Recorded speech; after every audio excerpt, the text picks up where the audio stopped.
Hi everyone, welcome to JR tutorials. I am your friend Rahul Jaiswal. दोस्तों, जैसा कि हमने प्रॉमिस किया था आपसे कि आपके लिए एक मोस्ट इंपॉर्टेंट क्वेश्चन सीरीज हम चलाएंगे मैथ सब्जेक्ट का, तो ऑलरेडी उसको हमने स्टार्ट कर दिया है। फर्स्ट चैप्टर का लेक्चर अगर आपने नहीं देखा तो देख लो। उस एक वीडियो के अंदर हमने जितने भी क्वेश्चंस 2024 के बोर्ड एग्जाम में पूछे थे, चैप्टर नंबर 1 यानी जो लीनियर इक्वेशन वाला चैप्टर था, वो सभी क्वेश्चंस हमने करा दिए थे प्रीवियस वीडियो में। आज मैं लेकर आया हूं again most important question series का चैप्टर नंबर 2 का लेक्चर वीडियो।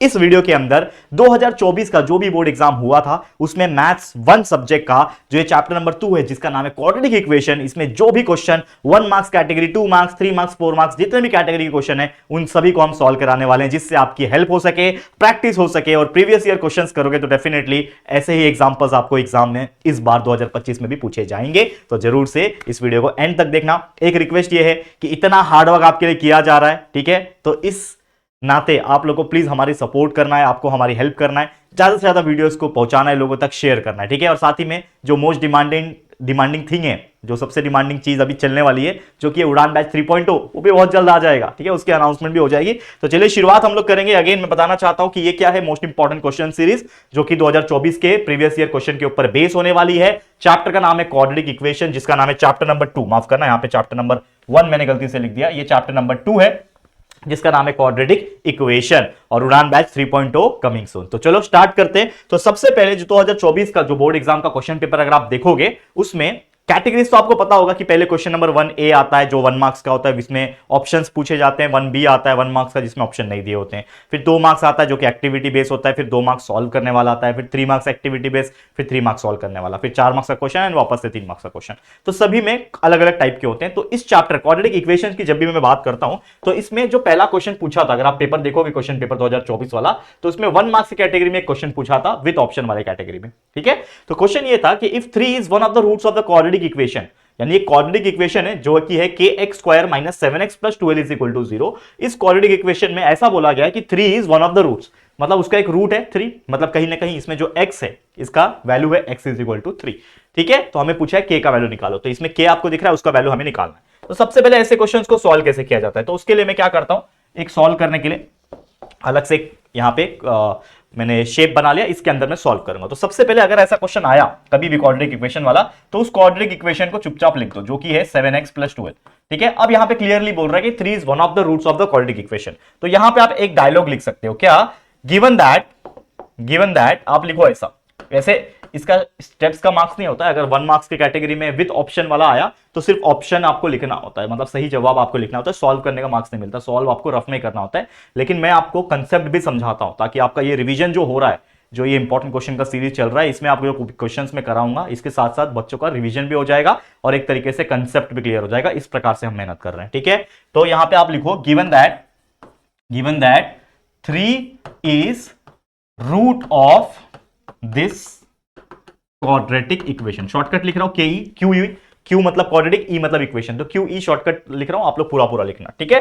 तो अगर ऐसा है कि 3 is root of the quadratic equation, तो therefore x is equal to 3 हो जाएगा। यहां पे x है ना, m होता तो m इज इक्वल टू 3 होता, y होता तो y इज इक्वल टू 3 होता, तो इसके अंदर x है तो इसके लिए x इज इक्वल टू 3 है। तो हम क्या लिखेंगे, therefore x is equal to 3 है ना, तो इसको मैं थोड़ा सा आगे लिखता हूं और यहां पे ऐसा लिखता हूं, therefore put x is equal to 3, इसको 1 मान लो इन इक्वेशन नंबर 1। तो इसके अंदर हम लोग को क्या करना है, x इज इक्वल टू 3 को पुट करना है। तो अगर यहां पे kx स्क्वायर है तो k लिखा, x स्क्वायर, x के जगह पे 3 लिखना है, तो यहां पे हो जाएगा 3 का स्क्वायर माइनस 7, जहां पे x दिख रहा है वहां पे 3 डाल दो, बाकी एज इट इज क्या है, इज इक्वल टू 0 है ना, ये भी लिखो equal to 0, is equal to 0, ठीक है। तो चलो सॉल्व करते हैं इसको। तो ये 3 का स्क्वायर 9 होता है, तो k मल्टीप्लाई बाय 9 क्या हो जाएगा, 9k हो जाएगा, माइनस 7 3 होता है 21, तो माइनस 21 हो गया, प्लस 2 इज इक्वल टू 0। अगर आप यहां पे देखोगे तो माइनस 21 प्लस 2 कितना होता है, माइनस 21 प्लस 2, अगर आप देखोगे, हाँ कितना होता है, यहां पे माइनस 19 होता है, करेक्ट है कि नहीं, माइनस 19 होता है, ठीक है। प्लस 12 है, माफ करना मैंने 2 लिखा हुआ है, हाँ प्लस 12, माफ करना, माइनस 21 प्लस 12 कितना होता है, यहां पे 9 होता है। तो हम लोग क्या लिखेंगे, therefore 9k is equal to 21 में से 12 माइनस गया तो 9 बचेगा, लेकिन बड़े का साइन माइनस है तो माइनस 9 इज इक्वल टू 0, ठीक है, समझ में आ रहा है। चलो तो 9k minus 9 is equal to 0, minus 9 को इक्वल के पास भेज दो, तो ये हो जाएगा 9k is equal to, minus 9 उधर जाएगा तो 9 हो जाएगा, तो therefore k is equal to 9 divide by 9 and therefore k का जो वैल्यू आ जाएगा वो आ जाएगा 1। ठीक है, तो ऑप्शन में अगर आप देखोगे तो ऑप्शन में 1 दिख रहा है, तो पहला ही ऑप्शन जो कि आप स्क्रीन के ऊपर देख पा रहे होंगे इसका है आंसर 1। तो दिस इज माय आंसर। ठीक है, देखो यहां पे गलती से मैंने 2 ले लिया था तो इसके लिए आंसर गड़बड़ आ रहा था, तो आप लोग ये गलती मत करना। यहां पे 12 है, ठीक है ना, ये मैंने लिखा हुआ है kx² - 7x + 12। तो यहाँ पे जब क्वेश्चन पेपर में से जब आप क्वेश्चन को देख के उतारोगे, देखो मेरे पास तो चीजें होती है तो मैं क्रॉस वेरीफाई करता हूं, जब भी मुझे डाउट लगता है कि कुछ गड़बड़ हो रहा है तो मैं क्रॉस वेरीफाई कर लेता हूं, ठीक है ना। लेकिन आप लोग के पास एग्जाम में उस समय नहीं रहेगा, तो आप जब क्वेश्चन को देख के जब आंसर लिखोगे या फिर मान लो क्वेश्चन पेपर में से देख के क्वेश्चन वापस से जब अपने आंसर शीट में लिखोगे तो प्रॉपर चेक करना कि कहीं नंबर गलती से 12 की जगह पे 2 तो नहीं लिख दिया ना आपने, तो पूरा गड़बड़ हो जाएगा, जैसे अभी होने वाला था, लेकिन हमने देख लिया तो हमको पता चल गया। ठीक है, समझ में आ गया। तो इस तरीके से आपको करना है, तो ये आपका 1 मार्क्स आपको मिल जाएगा। ऑप्शन आपने चूज कर लिया कि option number A is the correct answer, 1 इसका आंसर आएगा। चलो अगले क्वेश्चन पे चलते हैं। तो नेक्स्ट क्वेश्चन क्या पूछा? अगला क्वेश्चन अभी सीधा 2 मार्क्स की कैटेगरी में पूछा है, मतलब इस पूरे चैप्टर में सिर्फ एक ही क्वेश्चन आया था जो 1 मार्क्स में पूछा गया था। अब 2 मार्क्स में क्या पूछा है? ये क्वेश्चन पूछा है कि if 2 and 5 are the roots of the quadratic equation. क्या बोल रहा है कि ये जो 2 and 5 है ये रूट्स है क्वाड्रेटिक इक्वेशन के, तो हमें बोल रहा है कंप्लीट द एक्टिविटी, मतलब ये एक्टिविटी बेस में पूछा होगा, तो कंप्लीट द एक्टिविटी बोला है। लेकिन हमारे पास यहां पे एक्टिविटी में नहीं लिखा, क्यों? क्योंकि मैं आपको डायरेक्ट इस तरीके से ट्रेन कर रहा हूं कि आपको एक्टिविटी की जरूरत ही नहीं, आप डायरेक्ट सॉल्व कर पाओगे, और एक्टिविटी आएगा तो वो तो फिर और इजी हो जाएगा आपके लिए। तो करना क्या है, सबसे पहले अगर ऐसा कुछ क्वेश्चन दिखता है कि जिसमें आपको बोल रहा है कि something and something are the roots of the quadratic equation, then complete the to form the quadratic equation. क्या बनाना? आपको इक्वेशन को फॉर्म करना है, मतलब इक्वेशन बनाना है। तो आपको रूट्स दिया है, 2 रूट्स दिए हैं, यानी अल्फा बीटा का वैल्यू दिया हुआ है आपको, और आपको क्या बनाना है? क्वाड्रेटिक इक्वेशन बनाना है। तो सबसे पहले यहां पे मान लो कि let alpha is equal to 2 है और बीटा इज इक्वल टू 5 है। आपको पता है ना, जब भी कोई क्वाड्रेटिक इक्वेशन के रूट्स की बात करता है तो एक वैल्यू अल्फा होता है, एक वैल्यू बीटा होता है। तो हम मान लेते हैं अल्फा इज इक्वल टू 2 है, बीटा इज इक्वल टू 5 है, are roots of quadratic equation. ठीक है, are roots of quadratic equation. अब मुझे इक्वेशन को फॉर्म करना है, तो क्वाड्रेटिक इक्वेशन को फॉर्म करने के लिए उसका एक बेसिक फॉर्मूला होता है। ठीक है, तो हम यहां पे क्या लिखेंगे? जो क्वाड्रेटिक इक्वेशन का जो बेसिक फॉर्मूला है वो हम लोग क्या करेंगे? यहां पे लिखेंगे। समझ में आ रहा है? समझ में आ रहा है कि नहीं? तो हम लोग बोल सकते हैं द क्वाड्रेटिक इक्वेशन, यहां पे लिखो the quadratic equation can be written as, उसका एक फॉर्मूला होता है। कोई भी क्वाड्रेटिक इक्वेशन बनाने का एक फॉर्मूला होता है जो कि होता है x² minus alpha plus beta x plus alpha into beta is equal to 0। अगर ये फॉर्मूला आपको नहीं याद है तो आप बाय हार्ट कर लो कि कभी भी कोई क्वेश्चन ऐसा आता है जिसमें आपको अल्फा बीटा यानी 2 रूट्स दिए होते हैं और आपको बोला रहेगा कि क्वाड्रेटिक इक्वेशन खुद से बनाओ। यहां पे कोई क्वाड्रेटिक इक्वेशन दिया नहीं था, हमें बनाना है, तो आपको ये फॉर्मूला याद रखना पड़ेगा। अब इसमें अल्फा और बीटा का वैल्यू बस आपको पुट करना है और कुछ नहीं। तो ये हो जाएगा x² minus alpha plus beta का वैल्यू क्या हो जाएगा? 2 + 5। बहुत सारे लोग ऐसा भी करते हैं, जैसे मैंने भी बताया आपको कि पहले ही आप अल्फा प्लस बीटा और अल्फा इंटू बीटा का वैल्यू आप डाल सकते हो, मतलब पहले से ही कैलकुलेट करके रख सकते हो। ठीक है, तो इसमें भी डालोगे तो कोई बात नहीं। ठीक है ना, यहाँ पे x फिर plus alpha into beta, alpha का वैल्यू 2 है मल्टीप्लाई बाय बीटा का वैल्यू 5 है, इज इक्वल टू 0। सॉल्व अगर करूंगा तो ये आ जाएगा देयरफॉर x², ये हो जाएगा -10, सॉरी माफ करना, 2 + 5 7 होता है, 2 + 5 होता है 7, तो -7x, 7 multiply by 7x plus 2 5 होता है 10 इज इक्वल टू 0। तो अगर आप देखोगे तो ये कैसा दिख रहा है? एक इक्वेशन की तौर पे दिख रहा है, इक्वेशन जैसा आपको बनता हुआ नजर आ रहा है। तो आप इसी को बोल सकते हो कि ये क्या है? ये एक क्वाड्रेटिक इक्वेशन है। तो आप इसको एज इट इज भी छोड़ दो, 10 को उधर पुश करना है तो आप उधर भी पुश करते हो, आपकी मर्जी। जैसे कि यहां पे आप प्रीवियस में देखोगे तो ये इक्वल टू 0 के फॉर्म में ही जनरल तौर पे होता है, that is ax² + bx + c is equal to 0, जो कि हमारा स्टैंडर्ड फॉर्म है। तो उसको आप एज इट इज छोड़ोगे, x² - 7x + 10 is equal to 0, तो हमारा आंसर परफेक्ट रहेगा। तो दिस इज द इक्वेशन या फिर क्वाड्रेटिक इक्वेशन जो हमें निकालना था। तो इस तरीके से आप करोगे, आराम से आपको 2 मार्क्स जो है मिल जाएगा। समझ में आ रहा है? कमेंट करके बताओ यार अगर आपको समझ में आ रहा है। इतना बेहतरीन तरीके से आपको डिटेल वाइज पढ़ा के दे रहा हूं। चलो आगे बढ़ जाते हैं, अगले क्वेश्चन पे चलते हैं। नेक्स्ट क्वेश्चन अगर आप स्क्रीन के ऊपर देख पा रहे होंगे तो जो कि आपको नजर में आ रहा है, क्या बोल रहा है क्वेश्चन? रीड करो, क्वेश्चन को रीड करो पहले। Solve the following quadratic equation by factorization method. जो मेथड पूछा रहेगा वही मेथड आपको करना है। एग्जाम में पूछा है फैक्टराइजेशन, कर दिया फॉर्मूला से, गड़बड़ हो जाएगा, मार्क्स नहीं मिलेगा। 3 मार्क्स से कैटेगरी में शायद ये पूछा था कि 2 मार्क्स, 2 मार्क्स में पूछा था, मैंने मार्क्स नहीं लिखा है मतलब सेम चल रहा है। तो यहां पे अभी 2 मार्क्स का था तो मतलब ये भी 2 मार्क्स का ही क्वेश्चन पूछा है। तो क्वेश्चन नंबर 2B में हो सकता है पूछा हो ये फैक्टराइजेशन मेथड। चलो अब यहां पे जो इक्वेशन दिया है वो लिख लो। सबसे पहले क्या है? x² + x - 20 लिख लो। यहां पे x², एक second, x² plus x minus 20 is equal to 0। आप सभी लोग जानते हैं कि फैक्टराइजेशन मेथड में क्या होता है, जो फर्स्ट टर्म होता है और जो लास्ट टर्म होता है वो मल्टीप्लाई करके साइड में हमें लिखना होता है। तो अगर एक्स स्क्वायर और 20 को मल्टीप्लाई करूंगा तो ये हो जाएगा माइनस 20 एक्स स्क्वायर। फिर इसको हम लोग को स्प्लिट करना होता है दो ऐसे नंबर में या फिर दो ऐसे टर्म में जिसको प्लस करके एक्स है, जिसको हम लोग बोलते हैं splitting the middle term. Correct है, ये वाला चीज तो आप समझते होंगे बहुत अच्छी तरीके से, जिसको हम लोग क्या बोलते हैं, स्प्लिटिंग द मिडल टर्म बोलते हैं। तो मुझे बताओ ऐसे कौन से दो नंबर है जिनको मल्टीप्लाई करके माइनस 20 एक्स स्क्वायर आ जाए और प्लस करके एक्स आ जाए। तो देखो 25 के टेबल में आता है 5 4 जा 20, तो मान लो कि मेरे पास एक है 5x एक है 4x, इन दोनों को मल्टीप्लाई करूंगा तो माइनस 20 आना चाहिए, तो मुझे किसी एक को माइनस देना पड़ेगा। और इन दोनों को अगर मैं प्लस करूं या फिर माइनस करूं, x आना चाहिए। तो अगर मैं 4 को माइनस दूंगा तो 5 multiply by minus 4 minus 20, x multiply by x is x square. मतलब ये कंडीशन मेरा सेटिस्फाई यहां पे मुझे दिखता हुआ नजर आ रहा है। करेक्ट है कि नहीं, करेक्ट है कि नहीं, देखो यहां पे ध्यान से, ठीक है। मतलब इन दोनों को मल्टीप्लाई करके माइनस 20 एक्स स्क्वायर आ रहा है। अब इन दोनों को प्लस करके 5x प्लस 4 माइनस 4x, तो प्लस करके मिडिल टर्म आ रहा है क्या, तो 5x माइनस 4x करूंगा तो x आ रहा है, मतलब मेरा कंडीशन सेटिस्फाई हो रहा है। तो आप सीधा सीधा यहां पे लिखो that is nothing but the splitting the middle term. ठीक है, स्प्लिटिंग मिडल टर्म आप लिख सकते हो, नहीं लिखोगे तो और अच्छी बात है, वैसे मतलब ये लिखना नहीं होता, लेकिन मैं आपको बता रहा हूं कि हमने मिडल स्प्लिट को सॉरी मिडल टर्म को स्प्लिट किया। तो ये क्या हो जाएगा, दैट इज ये एक्स स्क्वायर वैसे का वैसे ही रहेगा पहला टर्म, ये बीच वाले के जगह पे ये वाला और ये वाला लिखा जाता है, तो प्लस 5x है, ठीक है कि नहीं, प्लस 5x है और माइनस 4x है, और लास्ट वाला तीसरा term minus 20 is equal to 0 as it is लिखा जाता है। ठीक है, अब आगे बढ़ जाओ, आप दो की जोड़ियां बनाओ, इन दोनों की जोड़ी बनेगी, इन दोनों की जोड़ी बनेगी। इसमें देखोगे तो x और x कॉमन है, तो x कॉमन निकल गया, क्या बचेगा अंदर x स्क्वायर था ना, तो एक x कॉमन निकल गया, अंदर बचेगा x, बीच में बचेगा प्लस और यहां पे बचेगा 5, तो x प्लस 5 बचा। यहां पे माइनस तो रहेगा ही कॉमन, और यहां पे 4 है, 20 के अंदर भी 4 के टेबल में जाता है, तो माइनस 4 कॉमन हो जाएगा, अंदर बचेगा x, minus 4 multiply minus 4x, minus 4 में ऐसा क्या मल्टीप्लाई करूं कि 20 आ जाए, तो मैं क्या मल्टीप्लाई करूंगा, 5 मल्टीप्लाई करूंगा। लेकिन आपने माइनस पहले से ही बाहर निकाला हुआ है, तो अंदर में ऐसा क्या लिखूं कि माइनस रहे, तो अंदर प्लस रहेगा। और ऑब्वियसली एक चीज मैंने आपको बताया कि ये ब्रैकेट और ये ब्रैकेट ऑटोमेटिकली सेम होता है, डायरेक्ट लिख दिया करो अगर आपका करेक्ट हो रहा है तो। ठीक है, अब ये दोनों सेम है तो उसको एक बार लिखेंगे x प्लस 5, ठीक है, x ये माइनस 4 एक बार लिखेंगे और इज इक्वल टू 0। अब दोनों को इक्वल टू 0 दे दो, तो ये हो जाएगा x plus 5 is equal to 0, बीच में और लिख दिया करो, और ये x माइनस 4 एक बार इज इक्वल टू 0। समझ में आया, x plus 5 is equal to 0, x minus 4 is equal to 0। तो यहां पे हो जाएगा x plus 5 is equal to 0, तो प्लस 5 उधर जाएगा तो माइनस 5 हो जाएगा, तो देयरफॉर x का वैल्यू हो जाएगा एक बार माइनस 5। ठीक है ना, यहां पे x प्लस 5 इक्वल टू 0 है ना, तो प्लस 5 इक्वल के उस तरफ जाएगा तो ये माइनस 5 हो जाएगा, तो x का वैल्यू आ गया माइनस 5, बीच में है और, लिख दो और, ठीक है, और ये x minus 4 is equal to 0 है, तो माइनस 4 उधर जाएगा तो क्या हो जाएगा, प्लस 4 हो जाएगा, तो x is equal to 4।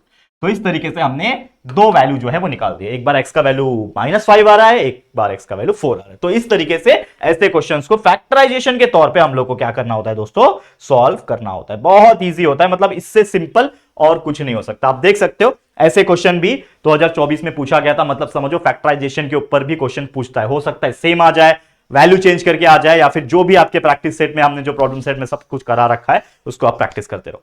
Again बार बार बोलता हूं ये चीज में कि आपको हमारे चैनल के अंदर आपको हर एक चैप्टर्स को डिटेल में पढ़ा के रखा गया है। व्हाइट बोर्ड के वीडियोस पुराने वाले प्रेजेंट है, नए डिजिटल बोर्ड के वीडियोस भी प्रेजेंट है, दो बार पूरा सिलेबस पढ़ा के रखा है, प्रॉब्लम सेट पढ़ा के रखा है, हमारे पुराने LMR रिवीजन प्रेजेंट है, पुराने one shot revision videos present है, हर चैप्टर को वन शॉट के तौर पे पढ़ना है वो भी प्रेजेंट है, और पिछले 2 साल के उड़ान बैच के लाइव रिवीजन भी लाइव सेक्शन में आपको दिख जाएंगे।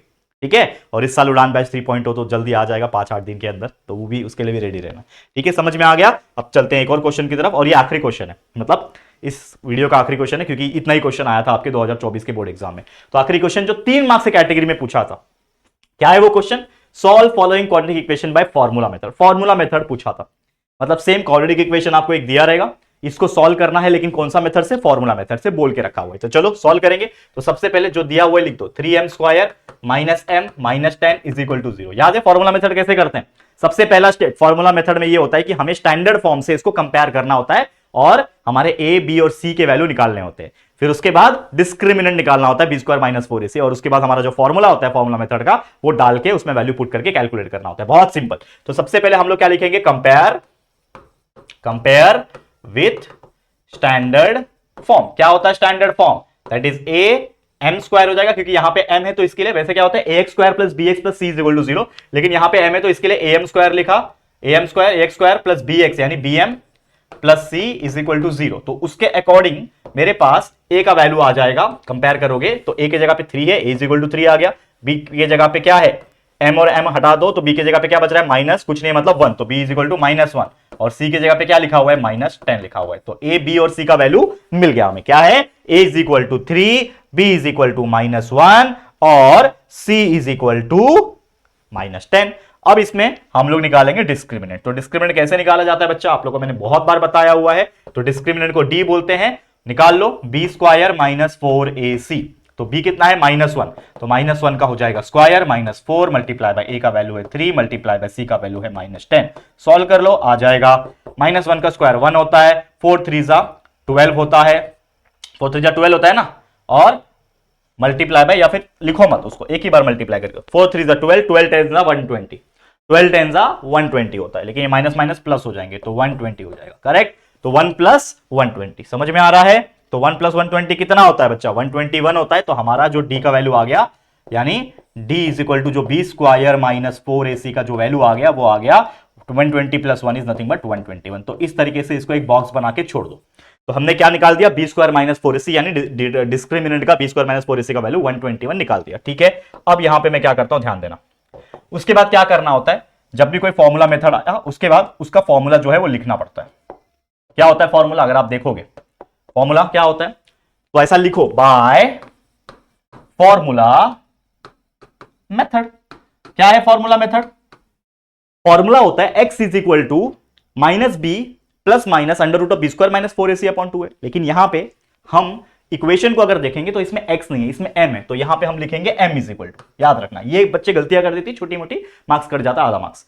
तो x इज इक्वल टू नहीं लिखना, यहां पे जो पूछा रहेगा, जो इक्वेशन में दिया रहेगा y दिया रहेगा तो y इज इक्वल टू लिखना, ठीक है ना, m दिया रहेगा तो m लिखना, p दिया रहेगा तो p लिखना। तो m is equal to formula same रहेगा, m is equal to -b plus minus होता है अंडर रूट में b स्क्वायर -4ac यानी डिस्क्रिमिनेंट होता है upon 2a। This is the formula for calculating the quadratic equation को सॉल्व करने के लिए फॉर्मूला मेथड का ये फॉर्मूला है। इसमें वैल्यू पुट ऑन करो। चलो अब मेरे पास -b का वैल्यू है, b का वैल्यू -1 है, तो माइनस ऑफ -1 हो जाएगा, क्योंकि फॉर्मूला में माइनस है और b का वैल्यू भी -1 है, तो माइनस ऑफ -1, फिर इधर आगे प्लस माइनस लिखना है। अंडर रूट में b स्क्वायर -4ac का वैल्यू ऑलरेडी मैं निकाल के रखा हूं जो कि 121, तो डायरेक्टली इस पूरे के जगह पे मैं लिख सकता हूं 121, और ये पूरा अगर आप देखोगे डिवाइडेड बाय क्या हो जाएगा, 2a हो जाएगा। समझ में आ रहा है, होल डिवाइडेड बाय 2a, ये तो आपको पता ही है, ठीक है।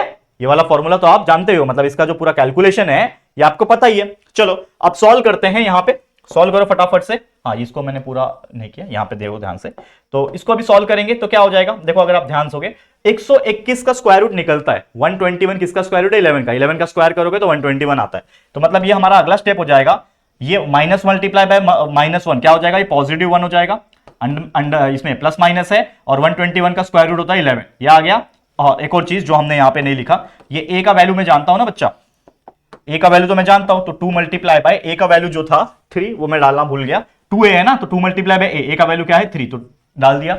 तो क्या हो जाएगा 1 प्लस माइनस, ये 1 हो जाएगा, प्लस माइनस आ गया, इसका वैल्यू 11 हो गया, अपॉन 2 मल्टीप्लाई बाय 3 6, तो इसका वैल्यू आ जाएगा 1, एक बार प्लस होगा 11 के साथ डिवाइड बाय 6, और 1 एक बार माइनस होगा 11 के साथ डिवाइड बाय 6, ठीक है, समझ में आ रहा है। चलो आगे सॉल्व करो। देयरफॉर आप लिखो यहां पे m इज इक्वल टू क्या हो जाए, 1 प्लस 11 यानी 12 डिवाइड बाय 6 हो जाएगा बीच में, और ये 1 माइनस 11 यानी -10 अपॉन 6 हो जाएगा।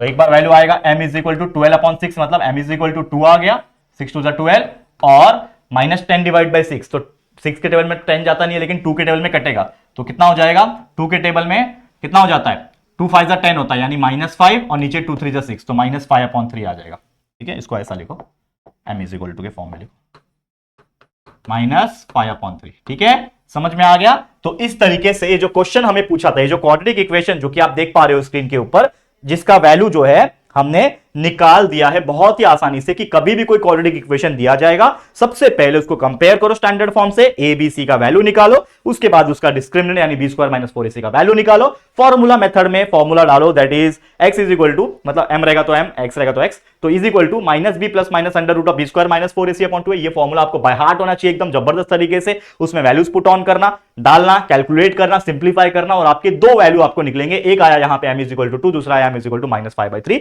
And this is your answer. और इस तरीके से आप देखोगे तो इस चैप्टर के अंदर वेटेज कितना बना हमारा, अगर आप पहला क्वेश्चन पे आओगे तो this was the first question जो 1 मार्क्स के लिए पूछा था, 1 मार्क्स हो गया, ये 2 मार्क्स के लिए पूछा था, टोटल 3 मार्क्स हो गया, ये भी 2 मार्क्स के लिए पूछा था, टोटल 5 मार्क्स हो गया, 3 मार्क्स, 5 + 3 8 मार्क्स, यानी ये जो चैप्टर है ये आपको 8 मार्क्स का पूछा था। कहां पे, 2024 के बोर्ड एग्जाम में। तो अगर मान लो 2025 में भी अगर ये 8 मार्क्स का भी पूछता है, हमने इसके पहले के चैप्टर का भी वीडियो आपको दिया, लीनियर इक्वेशन 2 वेरिएबल का, उसमें 12 मार्क्स का पूछा था, तो उसमें 12 में से 12 निकाल लोगे उस चैप्टर में, इतना इजी चैप्टर है। यहां पे भी जो मैंने 4 क्वेश्चन अभी कराए, क्या ये हार्ड लगे आपको, क्या इसमें कुछ रॉकेट साइंस था, नहीं। अगर ऐसे क्वेश्चन आते हैं इसके जैसे भी आते हैं तो भी आप सॉल्व कर पाओगे। मतलब पहले चैप्टर में आपको 12 मार्क्स मिले, इस चैप्टर में से 8 मिलेंगे, 20 मार्क्स तो आपके यही बन गए। आपका अलजेब्रा में 40 मार्क्स के पेपर में 20 मार्क्स आपने यही स्कोर कर लिए और आपने सिर्फ 2 चैप्टर किए हैं अभी। तो सोचो कितना बेहतरीन चीज है ये चीज, समझ में आ रहा है कि नहीं। तो अपने आप पे भरोसा रखो, आने वाले वीडियोस में और कॉन्फिडेंस आएगा, टेंशन मत लेना, बस मेहनत करना है अपने एंड से और अलग अलग एग्जांपल्स को उठा के प्रैक्टिस भी करते रहना, ठीक है। तो बस आज के लिए इतना ही, इसी के साथ ये वीडियो होता है, यानी हमारा चैप्टर नंबर 2 का most important questions of previous year 2024 ये होता है कंप्लीट, ठीक है। अब अगले लेक्चर में मुलाकात होगी जिसमें लेक्चर चैप्टर नंबर 3 यानी अरिथमेटिक प्रोग्रेशन के भी प्रीवियस ईयर क्वेश्चन के 2024 के क्वेश्चंस हम सॉल्व कराएंगे। तो आज के लिए इतना ही, उम्मीद करता हूं ये वीडियो आपको पसंद आया होगा। अगर आपको ये जो वीडियो बनाने का जो हमारा मकसद है, जो तरीका है या फिर हमारी जो मेहनत है, अगर आपको पसंद आ रही है तो प्लीज इसी बात पे वीडियो को लाइक कर देना, शेयर करना, जितने भी आपके 10वीं में फ्रेंड्स होंगे, रिलेटिव्स होंगे, दोस्त के दोस्त होंगे, उन सभी को वीडियोस को शेयर करना, अलग अलग ग्रुप्स में शेयर करना, ताकि उनको ये वीडियोस मिल सके और ये वीडियोस देखने के बाद उनका कॉन्फिडेंस भी नेक्स्ट लेवल का हो सके। तो प्लीज शेयर टू एवरीवन। और अगर पहली बार आए हो चैनल पर, अभी तक चैनल को सब्सक्राइब नहीं किया है तो फटाफट से हमारे चैनल को सब्सक्राइब करके बेल आइकन को प्रेस कर देना, ठीक है दोस्तों। तो चलो फिर जल्दी मिलेंगे एक और नई वीडियो में, तब तक के लिए thank you and good bye.